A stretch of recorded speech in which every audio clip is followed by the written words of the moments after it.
Hello aspirants, welcome to Concept Chamkega. Today we'll start the new session of one short series of class 10th. हम start करेंगे chapter acid base and salt. Acid base and salt का पूरा complete revision करेंगे one shot के अंदर. ठीक है, 20 से 25 मिनट्स के अंदर एनसीईआरटी के लाइन टू लाइन को डिस्कस करेंगे. हर एक पॉइंट्स को हम पढ़ेंगे और आपका कंप्लीट रिवीजन कराया जाएगा. तो हम अपना सेशन स्टार्ट करते हैं. Let us start from indicators. ठीक है, जो फर्स्ट टॉपिक है हमारे इस चैप्टर में, जिसके बारे में इंडिकेटर्स के बारे में दे रखा है. तो indicators are use to detect acids and bases. ठीक है, ये किस काम में आते हैं? ये एसिड्स और बेसिस को डिटेक्ट करने में काम आते हैं. ठीक है, अब ये दो टाइप के होते हैं जनरली, नेचुरल एंड सिंथेटिक. ठीक है, नेचुरल वो होते हैं जो हमें नेचर से प्रोवाइड होते हैं. ठीक है, उसका one of the best example है litmus. Litmus it is a purple dye extracted from lichen. ठीक है, ए सिम्बायोटिक प्लांट. अब लाइकन क्या है? एक सिम्बायोटिक प्लांट है जिसके अंदर फंजाई और एल्गी दोनों आपस में मिलजुल के रहते हैं. तो इस प्लांट के अंदर से एक पर्पल डाई हम एक्सट्रैक्ट करते हैं जिसे हम क्या बोलते हैं? लिटमस. और इस डाई के हेल्प से हम इंडिकेटर बनाते हैं. अब ये जो इंडिकेटर है ये काम कैसे करता है? पहले इस डाई को हम क्या करते हैं?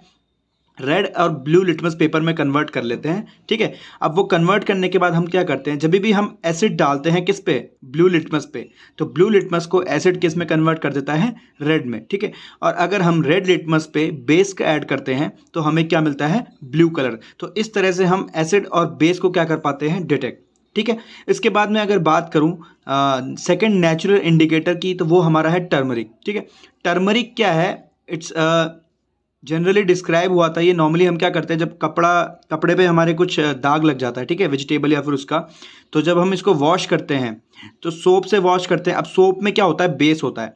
अब ये जो बेस होता है ये इस टर्मरिक के पाउडर को क्या करता है? रेडिश ब्राउन में कन्वर्ट कर देता है. तो यहाँ से हमें क्या पता चलता है कि it works as a indicator. ठीक है, जैसे ही बेस के कांटेक्ट में टर्मरिक आता है वो कौन सा कलर ले लेता है? Reddish brown colour. ठीक है, इसके अब हम बात करते हैं सिंथेटिक इंडिकेटर की. तो सिंथेटिक इंडिकेटर में हमारे पास पहला है मिथाइल ऑरेंज और दूसरा है फिनोप्थिलीन. ठीक है, अब मिथाइल ऑरेंज क्या करता है? जब भी हम एसिड ऐड करते हैं मिथाइल ऑरेंज में तो ये हमारा क्या हो जाता है? रेड कलर में कन्वर्ट हो जाता है. और जब भी हम बेस ऐड करते हैं तो ये येलो कलर में कन्वर्ट हो जाता है. तो ये मिथाइल ऑरेंज की प्रॉपर्टी है इंडिकेटर की. ठीक है, इसके बाद में फिनोप्थिलीन की बात करूँ तो फिनोप्थिलीन क्या है? एक ऑर्गेनिक कंपाउंड है जो कि क्या करता है? It turns colourless in acidic solution. जब भी एसिड में हम इसको मिक्स करते हैं तो ये कलरलेस हो जाता है. ठीक है, इसका कलर चला जाता है. लेकिन जब हम इसको बेस में ऐड करते हैं तो ये क्या हो जाता है? पिंक कलर का. ठीक है, बेस में क्या हो जाता है? पिंक कलर का. इसके बाद में एक नोट यहाँ पे मेंशन किया है मैंने, एनसीईआरटी में अलग से दे रखा है कि कुछ कलर्ड पेटल्स होते हैं फ्लावर्स के जो कि एज ए इंडिकेटर एक्ट करते हैं, जैसे हाइड्रेंजिया, पेटूनिया एंड जेरेनियम. ठीक है, ये तीन फ्लावर्स है जिनके पेटल्स क्या करते हैं? एज ए इंडिकेटर एक्ट करते हैं. उसके बाद एनसीईआरटी में क्या दिया है कि एक अलग टाइप के इंडिकेटर्स होते हैं जिसे हम क्या बोलते हैं? All factory indicators. अब इनका काम क्या होता है कि ये कुछ ऐसे सब्सटेंस होते हैं जो अपना ऑर्डर चेंज करते हैं. Order in the sense taste या फिर स्मेल. ठीक है, टेस्ट या स्मेल को ये चेंज करते हैं जब भी ये एसिड और बेस के कांटेक्ट में आते हैं. इसका एग्जांपल क्या है? Vanilla, onion and clove. ये तीन ऐसे ऑल फैक्ट्री इंडिकेटर्स हैं जो अपना टेस्ट चेंज करते हैं जब भी ये एसिड या बेस के फॉर्म में मतलब कांटेक्ट में आते हैं. ठीक है, इसके बाद अब हम बात करते हैं reactions of acid and bases. ठीक है, अब रिएक्शंस ऑफ एसिड या बेस की मैं बात करूं तो रिएक्शन ऑफ एसिड बेस में हमारे पास देखो फर्स्ट जो रिएक्शन है वो क्या है?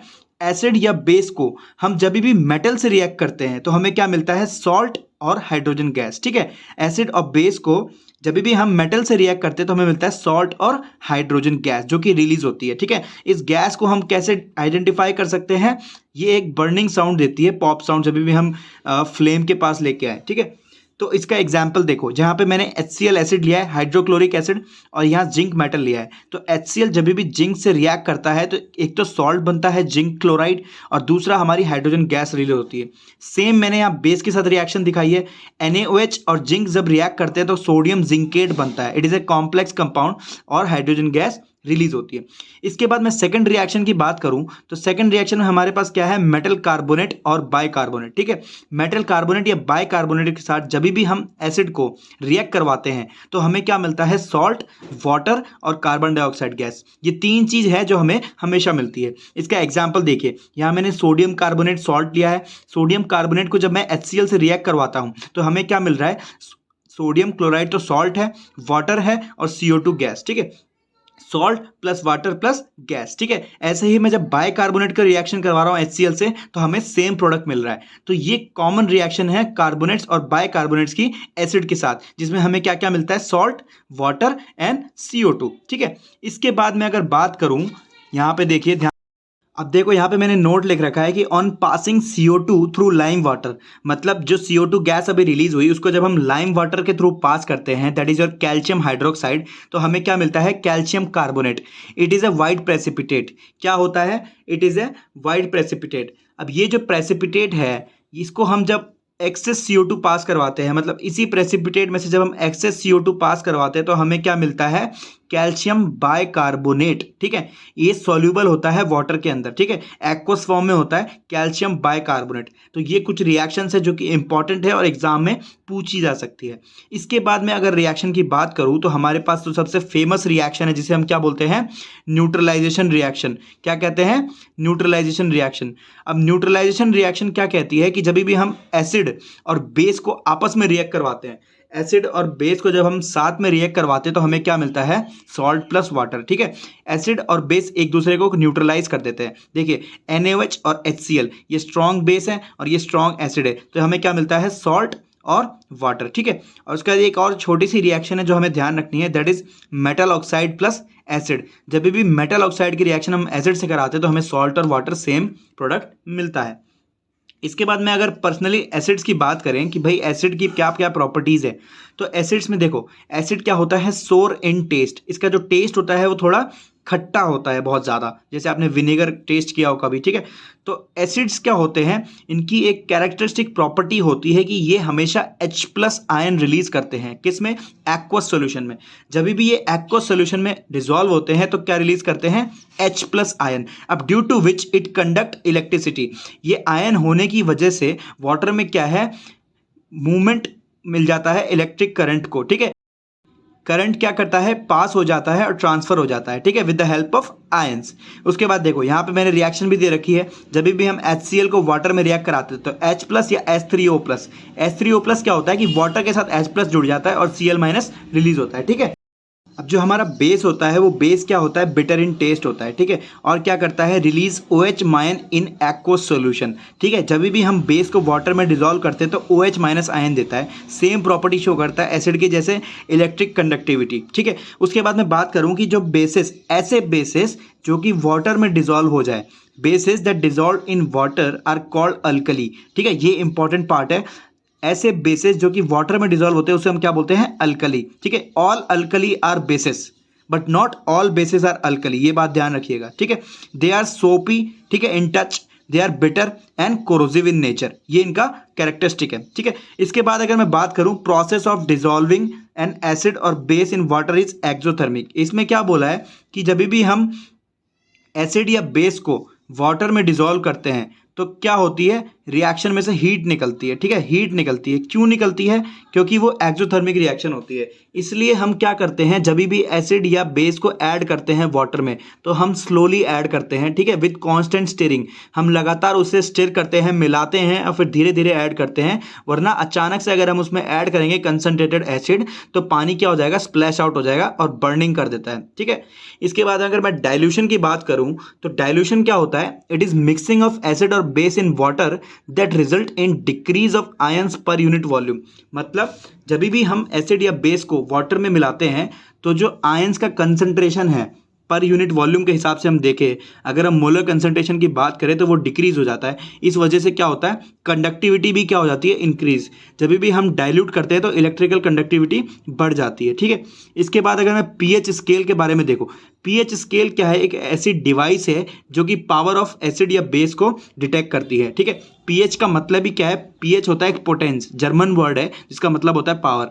ये क्या करती है, एसिडिक या बेसिक नेचर को डिटेक्ट करती है according to the H+ ion concentration. ये क्या मेजर करती है, ये मेजर करती है H+ आयन कंसंट्रेशन को, ठीक है। यहाँ पे 0 से 14 तक की एक स्केल होती है जिसमें H+ आयन कंसंट्रेशन हम यहाँ पे सेट करते हैं। अब होता क्या है, देखो 7 जो है दिस इज न्यूट्रल पार्ट। यहाँ पे क्या होता है, न्यूट्रल पार्ट होता है जहाँ वाटर और ये सब आते हैं। जब हम 7 से 0 की तरफ जाते हैं तो H+ आयन कंसंट्रेशन इंक्रीज होता है, जिसकी वजह से क्या होता है, एसिडिक नेचर इंक्रीज, ठीक है। तो जिसकी पीएच वैल्यू 0 से 7 के बीच में आती है वो क्या आते हैं, एसिड के कंडीशन में आते हैं, ठीक है। उसके बाद जिनकी पीएच वैल्यू 7 से 14 के बीच में आती है they are basic in nature, ठीक है। यहाँ पे हम जब 7 से 14 की तरफ बढ़ते हैं तो H+ आयन डिक्रीज होता है एंड OH- आयन इंक्रीज होता है, ठीक है। इसलिए जो बेसिक नेचर है वो हमारा क्या होता है, इंक्रीज, ठीक है। अगर आपको डायग्राम पे दिख रहा होगा, पीएच स्केल क्या है, एक कलर्ड स्केल होती है 0 से 14 तक। उस कलर्ड के बेसिस पे हम क्या डिटेक्ट करते हैं, लिटमस के कलर से हम डिटेक्ट करते हैं इसकी पीएच की वैल्यू, ठीक है। रेड से शुरू होता है और लास्ट पर्पल तक जाता है। फिर धीरे धीरे रेड कलर क्या है, जब हम यहाँ से यहाँ आते हैं तो रेड कलर डिक्रीज होता है उसका जो इंटेंसिटी है, और जब यहाँ से हम यहाँ जाते हैं तो ब्लू कलर की इंटेंसिटी बढ़ती जाती है। तो according to that colour pattern हम इसकी पीएच वैल्यू पीएच स्केल से डिटेक्ट कर लेते हैं, ठीक है। तो ये कंसेप्ट था पूरा पीएच स्केल का। इसके बाद अब हम पढ़ेंगे जो पीएच की रोल्स है एवरीडे लाइफ में। तो स्टूडेंट्स अब हम पढ़ेंगे importance of pH in daily life, ठीक है। इसमें इंपॉर्टेंस में हमारे पास क्या क्या आता है, देखिए all plants and animals are pH sensitive, ये हमें भी पता है, ठीक है। जब भी हम किसी एसिड या बेस के कांटेक्ट में आते हैं तो हम उसके सेंसिटिव होते हैं, ठीक है। वो हमें अफेक्ट करता है अकॉर्डिंग टू दैट। जैसे देखो जब भी ड्यू टू एसिड रेन होती है तो एसिड रेन का जो पीएच होता है वो लेस देन 5.6 होता है, ठीक है, एसिडिक होता है। तो ये क्या करता है, जब भी वाटर बॉडीज़ के अंदर जाता है तो it affects the aquatic life cycle, ठीक है। एक्वेटिक लाइफ को अफेक्ट करता है, उनके डेथ हो जाती है, ठीक है। उसके बाद अगर मैं प्लांट्स की बात करूँ तो plants require specific pH for healthy growth, ठीक है। जो सॉइल्स होती है, प्लांट की जो सॉइल होती है उस सॉइल की हमें स्पेसिफिक पीएच चाहिए होती है हेल्दी ग्रोथ के लिए, ठीक है। नेक्स्ट हम देखें तो वो है एसिड इन द स्टमक। हमारे स्टमक में क्या है, HCl रिलीज होता है डाइजेशन के लिए, ठीक है। तो एक ऑप्टिमम पीएच पे ही क्या होता है, डाइजेशन होता है, और अगर उससे ज़्यादा पीएच हो जाता है तो वो हमारे क्या करता है, एसिडिटी कॉज करता है। अब उस एसिडिटी की वजह से हमें क्या लेने पड़ते हैं, एंटा एसिड्स, जो हमारे क्या होते हैं, बेसिस या फिर अल्कली, ठीक है। It helps to reduce acidity. Now will take the example of pH change in mouth. जब भी माउथ में पीएच चेंज होता है तो टूथ डीके होता है, ठीक है। It cause the tooth decay, क्योंकि जब भी हमारे माउथ में एसिडिक एनवायरनमेंट होता है तो बैक्टीरियल ग्रोथ बढ़ जाती है, और बैक्टीरियल ग्रोथ की वजह से क्या होता है, टूथ का डीके होता है। उसके बाद अगर मैं प्लांट्स और एनिमल्स की बात करूं तो वो क्या करते हैं, एसिड और बेस को यूज़ करते हैं एज अ डिफेंस मेथड, ठीक है। उसका एग्जाम्पल क्या है, जैसे हनी बी हो गया, एंड्स हो गया, ठीक है, नेटल लीव्स। हनी बी क्या करता है, हमारे पास एसिड रिलीज करते हैं, एंड्स मेथेनोइक एसिड, ये भी मेथेनोइक एसिड रिलीज करते हैं, जिससे क्या होता है, इनका डिफेंस होता है, ठीक है। उसके बाद हम नेक्स्ट अब चलते हैं जो चैप्टर का जो सबसे हार्ड पोर्शन है, जो कि फैमिली ऑफ सॉल्ट्स है, ठीक है। सॉल्ट्स के बारे में स्टडी करेंगे और सॉल्ट्स के थ्रू जो वेरियस प्रोडक्ट्स हमें ऑब्टेन होते हैं उसके बारे में हम पढ़ेंगे, ठीक है। तो सबसे पहले हम देखते हैं salt of strong acid and base is neutral with pH is equal to 7। मतलब जब भी हम स्ट्रॉन्ग एसिड और स्ट्रॉन्ग बेस को मिलाते हैं तो क्या होती है, न्यूट्रलाइजेशन रिएक्शन। अब उस रिएक्शन की वजह से क्या होता है, एक सॉल्ट प्रोड्यूस होता है और एक वाटर बनता है, हमने देखा था पहले। तो वो जो सॉल्ट बनता है वो नॉर्मली क्या होता है, हम क्या स्टडी करते हैं, most common salt that is NaCl, ठीक है, सोडियम क्लोराइड, ठीक है। ये it is the raw material for many products. मतलब सोडियम क्लोराइड जिसे हम कॉमन सॉल्ट भी बोलते हैं, इससे हम बहुत सारे प्रोडक्ट्स फॉर्म कर सकते हैं, हाउस होल्ड प्रोडक्ट्स या फिर टेक्सटाइल इंडस्ट्रीज के लिए, जिसको हम आप एक एक करके देखेंगे। तो सबसे पहले हम पढ़ते हैं सोडियम हाइड्रोक्साइड, ठीक है। क्या, sodium hydroxide that is your NaOH base, it is a alkali. तो जब मैं NaOH की बात करूं तो ये बनता कैसे है, it is form by the क्लोर alkali process, form by the क्लोर alkali process. अब होता क्या है, देखो सबसे पहले क्या होता है, कॉमन सॉल्ट में हम क्या मिलाते हैं, water. When electricity is pass through the brine solution, brine solution को हम क्या बोलते हैं, एक्वस सोल्यूशन ऑफ NaCl, ठीक है। जब भी ब्राइन सोल्यूशन से हम वाटर इलेक्ट्रिसिटी पास करवाते हैं तो क्या होता है, डिकम्पोजिशन होता है, और डिकम्पोजिशन की वजह से क्या फॉर्म होता है, NaOH that is your sodium hydroxide और कॉस्टिक सोडा, इसको हम क्या बोलते हैं, कॉस्टिक सोडा, ठीक है। और क्लोरीन गैस रिलीज होती है और हाइड्रोजन गैस रिलीज होती है, इसीलिए हम इस प्रोसेस को भी क्या कहते हैं, क्लोर अल्कली, क्लोरीन का प्रोडक्ट और अल्कली का प्रोडक्ट फॉर्म होता है, ठीक है। That's why it is called क्लोर alkali process. उसके बाद जो ये प्रोडक्ट्स रिलीज होते हैं उसके बारे में हम डिस्कस करते हैं एक एक करके कि उनका यूजेस क्या है। तो देखिए स्टूडेंट्स, जब क्लोरीन गैस प्रोड्यूस होती है वो पहली बात तो कहाँ पे होती है, एनोड पे, ठीक है। Chlorine gas is produce at anode and it is used in water treatments, swimming pools, PVC, CFC and pesticides. देखो क्लोरीन का यूजेस कहाँ का है, एक तो पीवीसी बनाने में काम आता है, दूसरा chlorine act as a disinfectant in water treatments, ठीक है, इसलिए हम इसको स्विमिंग पूल्स में भी डालते हैं। तीसरा ये सीएफसी बनाने में काम आता है और पेस्टिसाइड्स में, ठीक है। इसके बाद जो हाइड्रोजन गैस प्रोड्यूस होती है वो कहाँ होती है, कैथोड पे, ठीक है। अब हाइड्रोजन गैस का यूजेस क्या है, it is used as a fuel, हम हाइड्रोजन फ्यूल का नाम सुना है हमने। It is also use to form ammonia that is fertilizers and margarine, ठीक है। अब हम देखते हैं जो NaOH हमारा कॉस्टिक सोडा बना था ये किस में काम आता है। This is use for greasing metals, ठीक है, मेटल को ग्रीस करने में एज ए लुब्रिकेटिंग, सोप्स और डिटर्जेंट्स बनाने में काम आता है, और तीसरा पेपर इंडस्ट्री में काम आता है, ठीक है। नेक्स्ट इसके बाद हम प्रोडक्ट देखते हैं ब्लीचिंग पाउडर। देखिए अब जो हमारे पास क्लोरीन गैस हमें मिली थी, इस क्लोरीन गैस को जब हम ड्राई स्लीक लाइम से पास करवाते हैं, दैट इज और कैल्शियम हाइड्रोक्साइड, ठीक है, तो इसको जब पास कराते हैं तो हमें क्या मिलता है, ब्लीचिंग पाउडर। इसकी रिएक्शन अब देखते हैं। तो ध्यान से देखिए, यहाँ पे देखो कैल्शियम हाइड्रोक्साइड हमने यूज किया है, इसमें जब क्लोरीन गैस पास कराया तो हमें क्या मिला, calcium oxychloride, that is your bleaching powder, ठीक है, यही ब्लीचिंग पाउडर है। अब ब्लीचिंग पाउडर का जो यूज होता है, it is use in bleaching cotton and linen and wood pulp, ठीक है, टेक्सटाइल इंडस्ट्रीज में काम आता है। दूसरा, it is a strong oxidising agent, it is use for oxidising chemical reactions and it is also use for water treatment. क्यों, क्योंकि ये जो क्लोरीन है इसके अंदर, ये क्लोरीन एज अ डिसइंफेक्टेंट काम करता है, ठीक है। नेक्स्ट इसके बाद हम देखेंगे बेकिंग सोडा, ठीक है, it is very important for the kitchen uses, ठीक है। किचन में ये क्या है, फास्टर कुकिंग में काम आता है। जब भी हमें फास्टर कुकिंग करनी होती है तो हम क्या यूज करते हैं, बेकिंग सोडा, ठीक है। अब बेकिंग सोडा का देखिए फॉर्मूला क्या है, NaHCO3 that is sodium bicarbonate, ठीक है। अब सोडियम बाइकार्बोनेट का प्रिपरेशन कैसे होता है, इसको हम सॉल्वे प्रोसेस बोलते हैं। नॉर्मली देखो हम एक NaCl यूज करते हैं, वाटर यूज करते हैं, CO2 एंड अमोनिया, ठीक है। इन जब चारों को हम रिएक्ट कराते तो हमें क्या मिलता है, ammonium chloride and sodium bicarbonate, NH4Cl plus NaHCO3। अब ये जो NaHCO3 यही हमारा क्या है, बेकिंग सोडा, और अमोनियम क्लोराइड को हम फर्दर यूज करते हैं आगे रिएक्शन प्रोसीड कराने के लिए। अब देखिए ये जो सोडियम बाइकार्बोनेट है, इसको जब हम हीट करते हैं तो हमें क्या मिलता है, sodium carbonate, water and CO2। इसका यूज ही यहीं से, जब भी हम बेकिंग सोडा को हीट करते हैं तो हमें क्या मिलता है, CO2। अब ये जो CO2 है, ये जो रिलीज होती है तो क्या करती है, जो भी ब्रेड या फिर केक मटेरियल्स है जो हम बेकरी प्रोडक्ट्स में यूज करते हैं, इनको सॉफ्ट और स्पॉन्जी बनाती है, because it makes the space there, ठीक है। जब ये रिलीज होती है तो स्पेस प्रोवाइड करती है उसमें। It is used also as antacids, ठीक है, क्यों, क्योंकि इट इज अल्कलाइन, ठीक है। जो सोडियम बाइकार्बोनेट है इट इज एन अल्कलाइन, तो क्या करती है, एसिड को न्यूट्रलाइज कर देती है, ठीक है। उसके बाद ये यूज होता है सोडा एसिड फायर एक्सटिंग्विशर में। हमने जो देखा होगा फायर एक्सटिंग्विशर जिसमें गैस के थ्रू निकलता है, ठीक है, तो उसके अंदर भी सोडियम बाइकार्बोनेट का यूज होता है, ठीक है। नेक्स्ट अब हम देखेंगे वॉशिंग सोडा। तो वॉशिंग सोडा भी क्या है, इसी का एक फर्दर प्रोडक्ट है जो हम सोडियम बाइकार्बोनेट से ही बनाते हैं। जब भी हम सोडियम बाइकार्बोनेट को क्या करते हैं, हीट करते हैं, ठीक है। When baking soda is heated sodium bicarbonate is produce, ठीक है। अब ये जो सोडियम बाइकार्बोनेट है इसमें हम क्या करते हैं, वाटर ऑफ क्रिस्टलाइजेशन, मतलब इसमें वाटर के मॉलिक्यूल्स ऐड करते हैं, दैट इज 10H2O। अब 10H2O ऐड करते हैं क्या बनता है, sodium carbonate decahydrate, that is your washing soda, ठीक है। इसका हम क्या करते हैं, रिक्रिस्टलाइजेशन करते हैं। और वॉशिंग सोडा का यूज क्या है, use in glass, soap and paper industry, ठीक है। वॉशिंग सोडा ऑब्वियसली वॉश करने में काम आता है, ठीक है।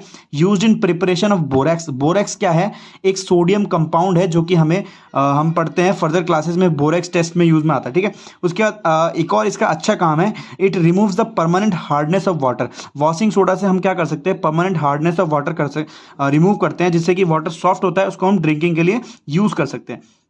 अब देखिए अभी जो आपने वॉशिंग सोडा में देखा वाटर ऑफ क्रिस्टलाइजेशन, उसका कॉन्सेप्ट क्या है कि होता क्या है कि किसी भी मॉलिक्यूल में क्या होता है कि fixed number of water molecules present होते हैं इन वन फॉर्मूला यूनिट, उसे हम क्या बोलते हैं, वाटर ऑफ क्रिस्टलाइजेशन। अब जैसे हमने पढ़ा होगा कॉपर सल्फेट डॉट 5H2O, वो ब्लू कलर का होता है। अब ऐसे तो वो ड्राई होता है पाउडर, लेकिन उसके अंदर फिर भी वाटर मॉलिक्यूल्स होते हैं, ठीक है। उसके बाद अब नेक्स्ट हम देखते हैं प्लास्टर ऑफ पेरिस। अब प्लास्टर ऑफ पेरिस क्या है, it is a crystallise compound, ठीक है। होता क्या है, एक जिप्सम सॉल्ट होता है। ये जिप्सम क्या होता है, कैल्शियम सल्फेट डॉट 2H2O। इसको जब हम हीट करते हैं तो हमें क्या मिलता है, calcium sulphate dot half H2O plus 1/2H2O। मतलब इसमें से कुछ वाटर रिमूव हो जाता है और हाफ H2O बचता है। अब ये जो फॉर्मूला है ना, ये हमारा क्या है, POP, प्लास्टर ऑफ पेरिस।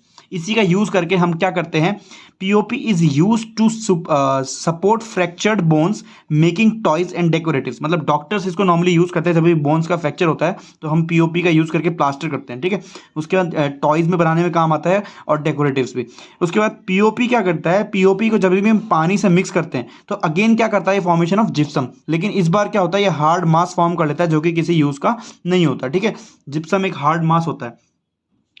तो जिप्सम को देखिए, तो प्लास्टर ऑफ पेरिस कैसे बन गया, जिप्सम को हमने हीट किया तो हमें क्या मिला, प्लास्टर ऑफ पेरिस, और कुछ वाटर मॉलिक्यूल्स रिलीज हो गए। तो ये आपका पूरा क्या है, इस चैप्टर का ओवरऑल रिवीजन है, ठीक है। अब आपको जो नोट्स हैं इसके वो आपको डिस्क्रिप्शन बॉक्स में मिल जाएंगे पीडीएफ के फॉर्म में।